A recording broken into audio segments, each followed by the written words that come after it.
Bonjour à tous, j'espère que vous allez bien et c'est parti pour parler du bilan du mois de juillet. Je vous parlerai un petit peu du mois de juin parce que sur la chaîne peut-être que vous ne l'avez pas vu mais je n'ai pas mis mon bilan du mois de juin. Alors tout simplement parce qu'en fait dans les dernières vidéos que je viens de publier, en général j'essaye de reprendre les bouquins que j'ai lus mensuellement et je les partage sous forme un peu de thèmes comme par exemple 5 livres, 5 voyages, les livres auto-édités, ce genre de trucs et en fait ce sont tous des livres que j'ai lus dernièrement donc je pense pas que ce soit forcément intéressant d'en parler dans chaque vidéo ou en tout cas de faire 3 vidéos sur toujours les mêmes bouquins.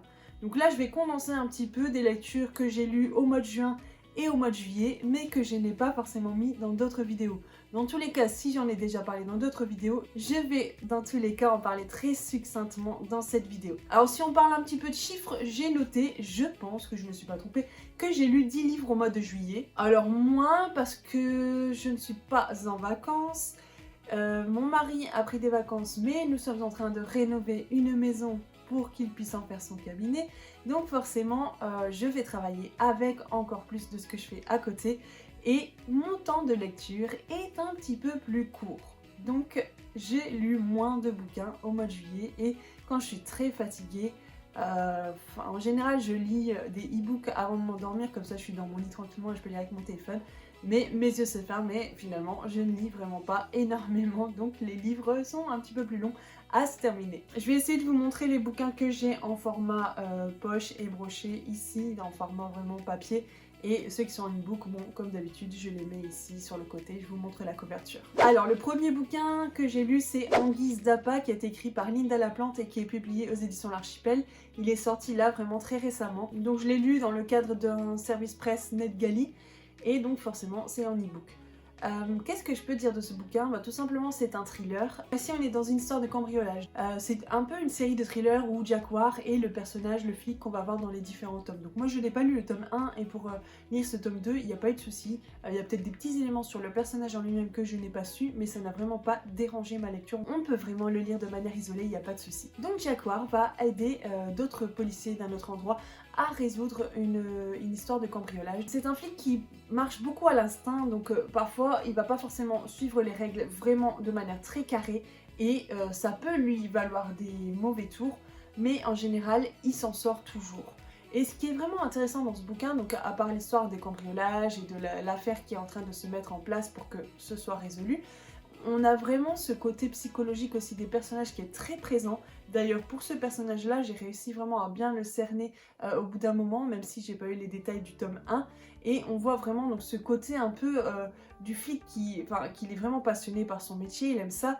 Et en fait il y a quand même cette question d'éthique, de justice, qu'est-ce qui est juste ou pas. Même quand il y a des règles, quand il y a des lois à suivre, cette question de justice, elle pose toujours problème en fait, et on le voit dans l'enquête qu'il est en train de mener pour certaines choses qui vont se passer, je vais pas en parler dans les détails. On va voir qu'il est un peu tiraillé entre ce qu'il est censé faire avec la loi, avec ce que son grade d'officier de police lui demande de faire, et ce qui serait plus juste pour les gens en vrai en fait. Donc c'est vraiment très intéressant en fait de lire ces points de vue là de ce personnage par rapport aux situations qui ont lieu dans l'histoire. Et même si forcément on a une conscience, l'instinct des fois nous dicte des choses, mais on n'est pas forcément en phase aussi avec notre conscience par rapport à la morale, à la loi qui nous est imposée en fait. Et ça tiraille vraiment pas mal. Moi je me suis posé des questions, je me suis dit mais si j'étais à sa place, qu'est-ce que j'aurais fait aussi? Parce que ce qu'il a pu faire en ne suivant pas forcément la morale, l'éthique de son métier, pourtant c'était vraiment pour le bien en fait de certaines personnes. Et c'était pas pour des magouilles, ce genre de choses. À la fin, j'étais un peu mitigée sur certaines choses, certains choix qu'il a fait, mais pourtant, c'est pas des choix en soi qui sont mauvais.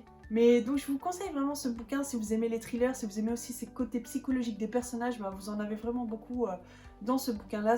Et puis c'est pas un thriller qui est très sanglant, très noir, bien sûr il y a ce qu'il faut pour que ce soit un thriller, mais l'ambiance n'est pas trop sombre en fait, et ça se lit très facilement. La plume de l'autrice est vraiment très fluide, très incisive, et les chapitres passent vraiment très rapidement. Je l'ai lu vraiment en peu de temps, et même s'il faut réfléchir tout ça, on se demande qui sont les cambrioleurs, comment ils font, tout ça.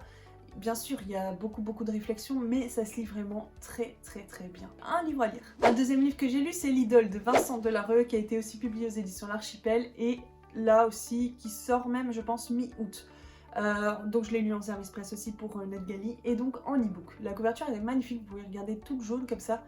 C'est un livre qui m'a vraiment pas chamboulé, mais un peu bousculé dans mes raisonnements. Je vais pas en parler trop parce que j'en ai parlé justement dans la vidéo 5 livres, 5 pays. Là, je parlais de la France avec ce bouquin-là, puisque ça se passe en France, ça se passe à Paris, et c'est un peu un huis clos. Donc si vous avez envie d'en savoir un peu plus sur ce bouquin, vous pouvez aller voir la 4e de couverture sur internet, mais j'en parle un peu plus sur mon ressenti, comment j'ai vécu cette lecture-là, dans la vidéo 5 livres, 5 pays. Donc j'en parle pas plus là, mais c'est une fiction contemporaine sur la relation entre un fan et une célébrité en fait. Et on peut voir que les points de vue des deux sur la même chose ne sont pas les mêmes. La célébrité ne va pas voir sa célébrité sous les mêmes yeux qu'un fan. Et inversement, le fan ne verra pas la vie de la célébrité comme la célébrité la voit en fait. Et on voit qu'il y a vraiment beaucoup de choses qui diffèrent entre les deux positionnements. Donc j'en dis pas plus, allez voir la vidéo si vous voulez en savoir plus. Un troisième bouquin que j'ai lu, alors ici on est plutôt dans un classique anglais, et c'est Raison et Sentiment de Jane Austen, donc qui se passe au 19e siècle. Alors moi j'aime énormément Jane Austen, et d'ailleurs mon livre préféré pour l'instant de cette autrice, parce que je n'ai pas encore tout lu, c'est Orgueil et Préjugés, que j'ai pu lire au moins 2 ou 3 fois. J'ai vu quasiment presque tous les films aussi. Celui que je préfère, si vous avez envie d'aller voir une adaptation cinématographique de ce film, celle qui est beaucoup plus fidèle à l'histoire du bouquin, c'est la version BBC, donc qui dure au moins plus de 5 heures, parce qu'il y a, je pense, si je me rappelle bien, j'avais acheté en DVD à l'époque, il y a au moins 4 ou 5 DVD donc, qui durent à peu près 1 heure. Et franchement, là, vous en avez vraiment pour votre argent et pour votre amour du bouquin, parce que c'est très fidèle à l'écriture. C'est pas comme la version qui est sortie il y a quelques années avec Keira Knightley qui dure 1h30, et donc forcément c'est beaucoup plus condensé. Il y a des épisodes qu'on ne voit pas ou qui sont beaucoup plus rapprochés, qui sont faits de manière beaucoup plus rapide, et du coup on perd un petit peu dans la description, dans toutes ces choses qui font que il y a de l'attente, il faut persévérer, ce genre de choses. Voilà. Tout simplement. Raison et Sentiment, donc je l'ai lu dans le cadre un peu de Booksta sur Instagram, une fille qui fait un livre classique par mois, et donc c'était le bouquin que je m'étais mis en place pour le mois de juillet, et d'ailleurs j'en ai fait aussi une lecture commune sur l'application Lecture Commune, j'en ai déjà parlé dans d'autres vidéos, où vous pouvez lire en même temps que d'autres personnes, et vous pouvez échanger, discuter, donc c'est pas mal aussi. Donc là c'était vraiment sur tout le mois, il n'y avait pas quelques jours restreints pour cette lecture là, c'était vraiment du 1er au 31 juillet, donc je lisais vraiment à ma convenance et à mon rythme. Et le début est un peu lent, comme un peu les livres finalement de Jane Austen, mais après quand on rentre dans l'histoire, ça va beaucoup mieux. C'est pas mon préféré, j'ai bien aimé, avant ça j'ai lu Persuasion, et franchement il est bien mieux que Raison et Sentiment. Après bon voilà, c'est chacun ses goûts aussi, mais pour l'instant c'est vraiment Orgueil et Préjugés au-dessus, Persuasion deuxième, et celui-ci je le place en troisième. J'ai aussi commencé Lady Suzanne, donc ce sont vraiment des échanges épistolaires, le livre est très court, il fait à peu près une centaine de pages que je n'ai pas terminé, et j'ai eu un petit peu du mal à rentrer dedans parce qu'il faut vraiment se rappeler à chaque fois les personnages, qui écrit à qui, qu'est-ce qui se passe, tout ça.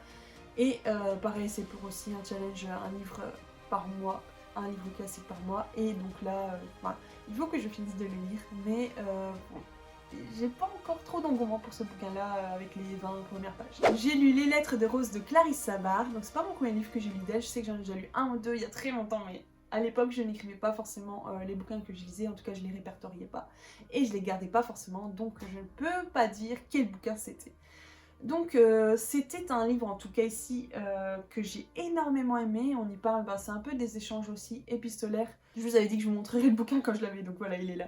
Les Lettres de Rose, donc déjà la couverture est super jolie, donc il était dans ma wishlist pendant un très long moment, puis j'ai fait un swap ménage tapal, donc il y a quelques temps, c'était au mois d'avril avec des personnes sur Instagram, donc que j'avais organisé. Et en fait c'était vraiment le fait de pouvoir échanger avec d'autres personnes des bouquins qu'on avait chez nous, des bouquins qu'on avait déjà, donc qui n'étaient pas forcément neufs, d'occasion. Et on se disait voilà, moi je voudrais donner telle liste de bouquins, toi qu'est-ce que tu veux donner, et on échangeait, si j'en voulais 3, j'en prenais 3, elle en reprenait 3. Et donc c'est dans ce cadre-là que j'ai pu avoir ce bouquin-là. Donc c'était super, j'ai pas dû l'acheter puisque je l'ai échangé contre un autre bouquin. Les lettres de Rose, donc, je vous lis la 4e de couverture et puis après je vous dis un peu mon ressenti par rapport au bouquin. Lola a été adoptée à l'âge de 3 mois. Près de 30 ans plus tard, elle travaille dans le salon de thé de ses parents en attendant de trouver enfin le métier de ses rêves, libraire. Sa vie va bousculer lorsqu'elle apprend que sa grand-mère biologique, qui vient de décéder, lui a légué un étrange héritage. Une maison. Et son histoire dans le petit village d'Aubéry à travers des lettres et des objets lui apprenant ses origines. Mais tous les habitants ne voient pas d'un bon œil cette étrangère, notamment Vincent, son cousin. Et il y a également le beau Jim qui éveille en elle plus de sentiments qu'elle ne le voudrait. Réveiller les secrets du passé lui permettra-t-il de se tourner vers son avenir? Ouais, je me rappelle bien maintenant. Donc Lola, qui est un petit peu perdue dans sa vie, elle a l'impression de stagner un peu dans le travail qu'elle fait pour ses parents. Et en fait, un jour, elle reçoit une lettre du notaire comme quoi sa grand-mère, lui, laisse un héritage. Elle en a jamais entendu parler puisqu'elle a été adoptée. Ses parents lui ont jamais vraiment dit grand-chose sur sa famille d'origine. Donc elle va chez le notaire et elle se rend compte qu'elle a un cousin qu'elle ne connaissait pas du tout, lui non plus. Elle aimerait bien se rapprocher de lui, mais lui ne veut pas. Donc le notaire va être vraiment très présent pour elle et puis il va lui dire qu'elle a hérité d'une maison. Mais le truc, c'est que si elle veut avoir cette maison, va falloir qu'elle découvre un peu toutes les lettres, toutes les petites énigmes que sa grand-mère lui a laissées pour qu'elle puisse finalement apprendre à connaître d'où elle vient et qui étaient ses parents, ses grands-parents, sa famille en fait. Et c'est la seule chose qui lui permettra de pouvoir accéder à la maison, de pouvoir la garder si elle le veut en tout cas, ou la revendre après si elle le veut. Donc pendant toute cette histoire, en fait, on a un peu l'époque présente où Lola est en train elle va là-bas, elle va voir la maison, elle va faire les recherches parce qu'il y a plein de choses dedans, donc elle doit faire aussi le tri des affaires, tout ça. Elle rencontre un petit peu des gens autour qui vont un peu l'aider, qui vont l'accompagner dans tout ça. Et entre autres, on a toutes les lettres et les énigmes qui sont laissées par sa grand-mère, donc qui est décédée. Ce livre est parsemé en fait de lettres. Et donc on a un peu l'époque aussi de sa grand-mère où on apprend vraiment l'histoire de sa famille. Et c'est super bien écrit, j'ai vraiment été prise dans cette histoire. C'est très émouvant. Et on voit aussi beaucoup le personnage donc, de Lola qui grandit, qui mûrit dans toute cette histoire. Et en fait, elle était au départ dans une vie où elle stagnait, elle n'était pas vraiment heureuse finalement, elle n'avait pas de but. Et là, en découvrant son histoire aussi, parce que ça remplit aussi pas mal de questions, de vides qu'elle avait peut-être en elle par rapport à son identité. Et elle va apprendre énormément de choses sur sa famille, sur sa maman aussi, son père, pourquoi ses parents l'ont laissé. On voit que ça va l'aider dans son cheminement personnel et aussi dans sa vision de la vie et de ce qu'elle veut. Son personnage ne sera vraiment plus le même qu'au début. Et elle sera arrivée à un point de sa vie où elle va devoir faire des choix. Est-ce qu'elle continue comme elle était avant de connaître cet héritage, donc continuer à travailler pour ses parents et finalement ne pas être très épanouie, très heureuse, ou grâce à tout ce qu'elle a pu apprendre et découvrir dans ce village et avec cette maison, elle va oser prendre le taureau par les cornes et prendre les rênes de sa vie aussi et vraiment avancer vers un avenir qui pourrait bien plus l'épanouir que ce qu'elle a à présent. Donc oui, c'est vraiment un livre que je recommande, il est très bien écrit, il fait 500 pages mais franchement il se lit très vite, on l'a lu en une semaine. Un autre livre que j'ai lu en lecture commune, de toute façon j'ai fait beaucoup de lecture commune là pour enlever les bouquins de ma palle, c'est La vie qu'on m'a choisie de Hélène Marie Wiseman et publié chez les éditions Faubourg Marigny. J'aime énormément la couverture, elle m'avait vraiment beaucoup plu quand j'avais vu passer sur les comptes de plusieurs personnes sur les réseaux sociaux. Et la 4e de couverture m'avait vraiment séduite. Donc ici on est en 1931. On a Lily qui n'a jamais quitté la petite mansarde de Blackwood Manor qui lui tient lieu de chambre. C'est pour sa sécurité, lui répète sa mère, car Lily fait peur. Mais une nuit, elle sera emmenée en dehors de la propriété pour être vendue à un cirque de passage dans la région. Et 2 décennies plus tard, Julia, récemment orpheline, hérite du manoir de son enfance. Comment pourrait-elle retourner à Blackwood Manor qu'elle a fui et avec lui tous ses mauvais souvenirs? Au fil des jours, les mystères se dévoilent tandis que les portes et les tiroirs verrouillés de la bâtisse s'ouvrent un à un. Elle découvre une chambre d'enfant cachée derrière une tapisserie et va comprendre que les vrais monstres ne sont pas ceux que l'on croit. Donc en lisant cette 4e de couverture, vous voyez déjà, alors il fait à peu près 500 pages, donc c'est aussi une belle brique. mais il se lit tellement bien. C'est, enfin, je pense que c'est un coup de cœur pour moi ce bouquin là, franchement ça m'a chamboulé. C'est vraiment pas une histoire facile, si vous voulez lire un feel good, c'est pas celui-là qu'il faut lire. Là on est quand même un peu dans quelque chose de dramatique. On a l'histoire de deux filles, Lily et Julia. Et donc Lily qui se passe en 1930, l'histoire se passe en 1930 et Julia qui se passe à peu près à notre époque là maintenant.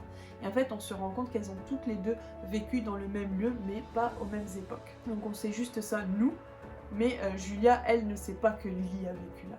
L'histoire de Lily est vraiment bouleversante, parce que comme on l'a lu dans la 4e couverture, elle vit dans la mansarde tout en haut du Black Manor, et elle va être vendue en fait par sa maman à un cirque, parce qu'elle n'est pas normale, son physique ne ressemble pas à ceux des autres. Et ça on le sait tout de suite au début de l'histoire. Et donc en fait, cette petite fille, elle a toujours vécu dans un petit cocon. En fait, son papa, il était quand même plus proche d'elle que sa mère était très froide, elle voulait pas vraiment de relation avec elle, mais son papa lui donnait quand même des petits jouets, ce genre de choses, et il prenait un petit peu de temps avec elle. Il l'aimait en fait. Quand elle a été vendue, elle a été énormément perdue parce qu'elle n'avait plus de repères.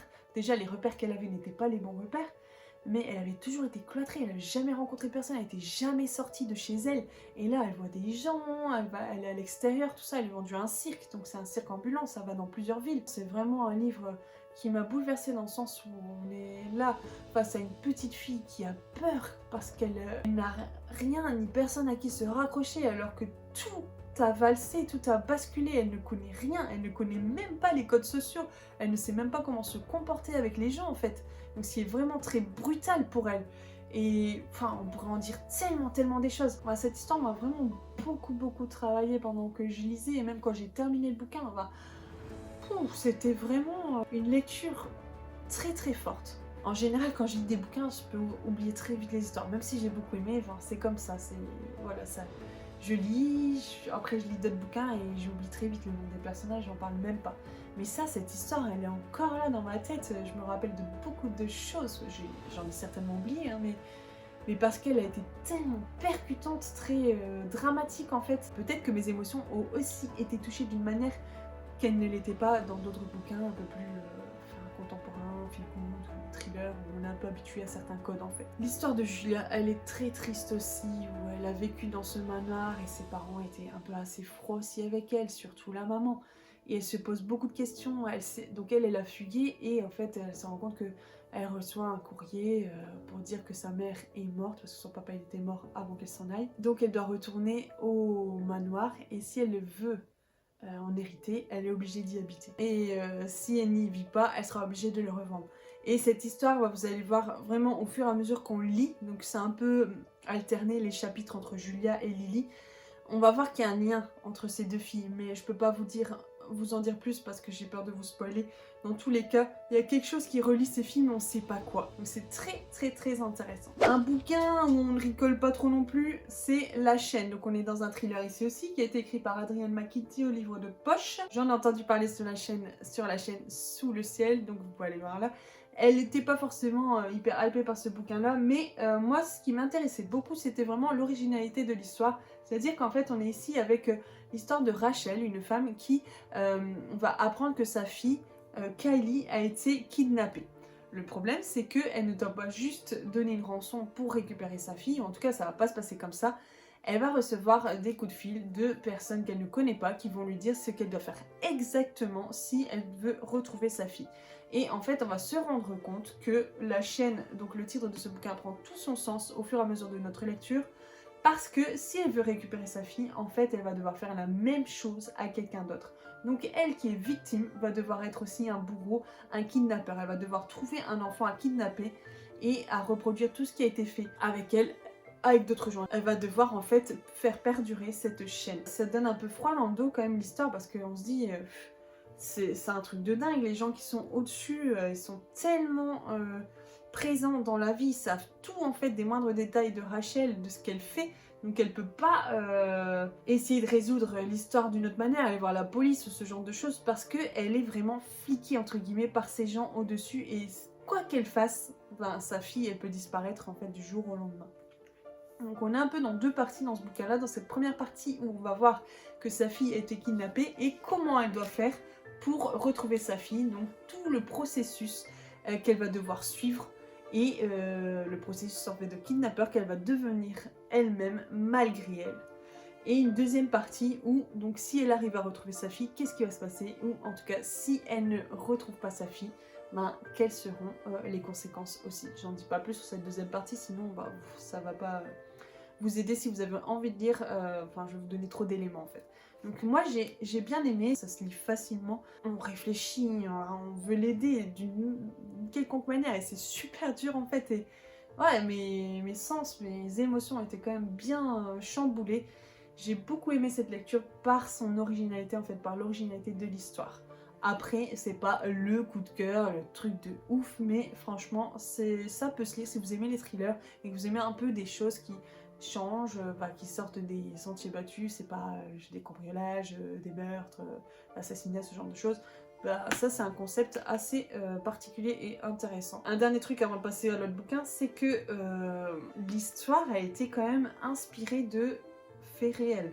Donc quand j'étais lire les remerciements à la fin, je me dis ah ouais quand même. Et du coup ça a donné encore plus de poids en fait à cette fiction. Mais quand même, il y a des gens un peu fous quoi. Un bouquin, cette fois-ci je l'avais lu au mois de juin, c'est le tome 2 de la trilogie du siècle de Ken Follett, et ici on est dans l'hiver du monde. Donc le premier tome il était au sujet de la Première Guerre mondiale, c'était magnifique, c'était vraiment bien, tellement bien documenté, mais l'auteur a dû passer des années à écrire son bouquin, tellement c'est... Déjà ça fait plus de 1000 pages chaque bouquin, mais il donne tellement de détails et vraiment une grosse partie des bouquins en fait c'est du réel, c'est du vrai. Les personnages ont été inventés, mais la manière dont les choses sont amenées, dont on apprend comment la Première Guerre mondiale elle est arrivée. Là ici on est dans la Deuxième Guerre mondiale, comment ça arrive, pourquoi on est dedans.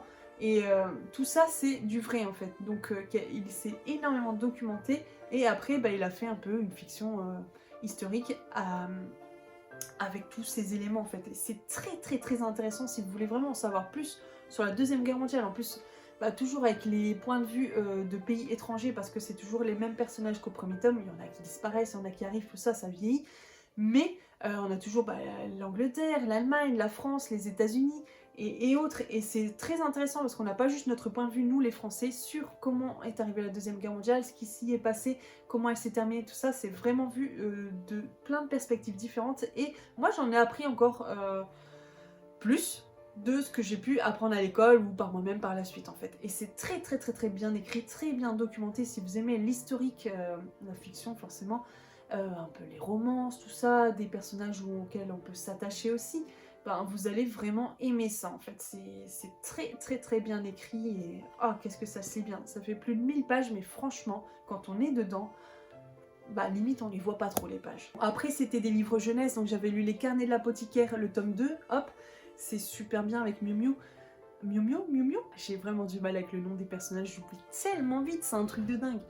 Mais oh, elle est tellement mignonne, cette fille en fait, qui est dans l'enceinte de la cité interdite à l'époque. Donc ça se passe en Chine. Et elle est dame de compagnie, mais aussi c'est elle qui va tester tous les plats avant qu'ils soient mangés par les dames de compagnie ou l'empereur pour voir si ça n'a pas été empoisonné. C'est vraiment bien fait, il y a toujours une petite histoire qui se passe donc dans chaque tome et bah, c'est grâce à elle un peu que tout va être résolu. C'est vraiment très intéressant, une bonne lecture, ça se lit très vite, très facilement, les images sont magnifiques. Donc les albums jeunesse, j'en parle pas plus là maintenant parce que je vais faire une vidéo vraiment spécifique sur les derniers albums jeunesse, BD, tout ça que j'ai lu dernièrement. Je vais tout condenser dans une seule vidéo et en parler un petit peu plus. Et si j'ai les bouquins en version papier, ben, je filmerai un petit peu les images pour montrer, pour donner un aperçu si vous avez des enfants, ou en tout cas des enfants dans votre entourage. Et si vous avez envie de faire un cadeau tout simplement aussi, ça peut être sympa. Je vais arrêter là pour aujourd'hui. J'espère que cette vidéo vous a plu, qu'elle vous a donné des idées de lecture. En tout cas, n'hésitez pas vraiment à parler dans les commentaires, ça me fait vraiment plaisir quand vous échangez avec moi. Dites-moi si peut-être un des bouquins que j'ai lu vous intéresse ou que vous avez même peut-être lu et quelle a été votre position là-dessus. Est-ce que vous avez eu les mêmes un peu ressentis que moi? Peut-être que vous avez des recommandations à faire par rapport aux bouquins que je vous présente aussi, qui sont un peu dans les mêmes thèmes, qui pourraient me plaire. Moi je suis ouverte, ça m'intéresse vraiment beaucoup de savoir ce que vous lisez, je sais pas, peut-être que vous lisez des choses que moi je ne connais même pas et qui pourraient vraiment me plaire. Si vous n'êtes pas abonné, ben, n'hésitez pas, faites-le maintenant, mettez un like, partagez, faites tout ce que vous voulez, vous pouvez faire connaître ma chaîne, ça me fera vraiment plaisir aussi.